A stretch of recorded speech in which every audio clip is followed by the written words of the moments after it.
Sandwich. তো আমি রুটিগুলো টোস্ট করে নিয়েছি, মানে সেঁকে নিয়েছি আর কি, সেঁকে তো খেতেই হবে। তো এর সঙ্গে আলু সেদ্ধ দেবো, শশা কুচিয়ে নিয়েছি, তার সঙ্গে আছে টমেটো কেচাপ, আছে পিজা পাস্তা সস, আছে মেয়োনিজ। তো চলো স্যান্ডউইচটা রেডি করা যাক। আর স্যান্ডউইচ রেডি করবে কি? স্নেহ। চলো রেডি করো।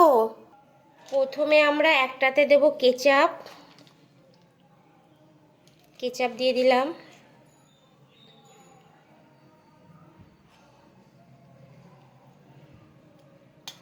এর মধ্যে দিয়ে দেবো শশা কুচি। আমি শসা খাই না। শশা খাওয়া ভালো সোনা, শশা খাই না বললে হবে না, শশা খাওয়া ভালো, শশা খেতেই হবে। তার সঙ্গে দেবো আলু সেদ্ধ, মানে আলুটা সেদ্ধ মানে কি নুন দিয়ে, আজকে তো স্যাটারডে সেই জন্য আমরা মানে পেঁয়াজ টিয়াজ দেবো না, বুঝতে পেরেছো? তো সেই জন্য আলুটাকে আমি নুন দিয়ে কড়াইতে তেল দিয়ে ভালো করে করে নিয়েছি, ভেজে নিয়েছি, ঠিক আছে, ভর্তা টাইপের করে নিয়েছি। দেবো অল্প করে মেয়োনিজ, ঠিক আছে, যাতে স্যান্ডউইচটা টেস্টি হয়।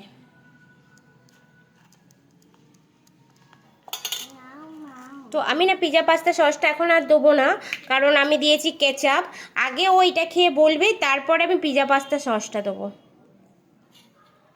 চলো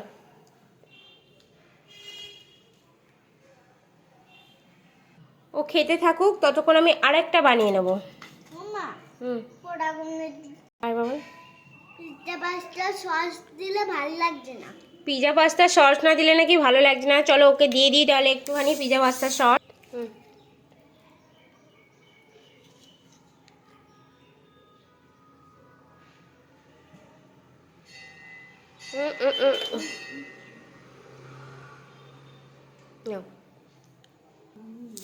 এই পিজা পাস্তা সসটা না খুব টেস্টি, প্রচণ্ড টেস্টি। তোমরা কিনে খেয়ে দেখো, খুব ভালো লাগবে। আমার তো বড় বয়াম ছিল, এটা শেষ হয়ে গেছে বলে পাউচটা কিনেছি। তো আমি আরেকটা স্যান্ডউইচ বানিয়ে নিয়েছি, এটা আমার খাওয়ার জন্য, আমি খাবো। তোমরা কারা কারা না স্যান্ডউইচ খেতে ভালোবাসো আমাকে কমেন্ট করো। আমরা স্যান্ডউইচ বার্গার এইগুলো না আমি তো ভালোবাসি, আমার সঙ্গে সঙ্গে আমার মেয়েটাও ওরকম হয়েছে, এইসব খাওয়ার পাগল, ঠিক আছে। কিন্তু ভাত খায় না গো, ভাত তরকারি এসব খাবে না। ওই এইসব খেলে কি বলে এগুলো খাওয়া ভালো? এগুলো খাওয়া ভালো না, কিন্তু মুখে ভালো লাগে, স্বাদে ভালো, কিন্তু পেটের জন্য ভালো না। তো দেখো আমি আরেকটাও বানিয়ে নিয়েছি, এর মধ্যে আলু শসা কেচাপ সবই দিয়েছি। এটা এবারে আমি খাবো। তোমরা কারা কারা স্যান্ডউইচ খেতে ভালোবাসো কমেন্ট করো। তো ভিডিওটা এই পর্যন্তই, টাটা বাই বাই। ভালো লাগলে do like share and subscribe করে দিও।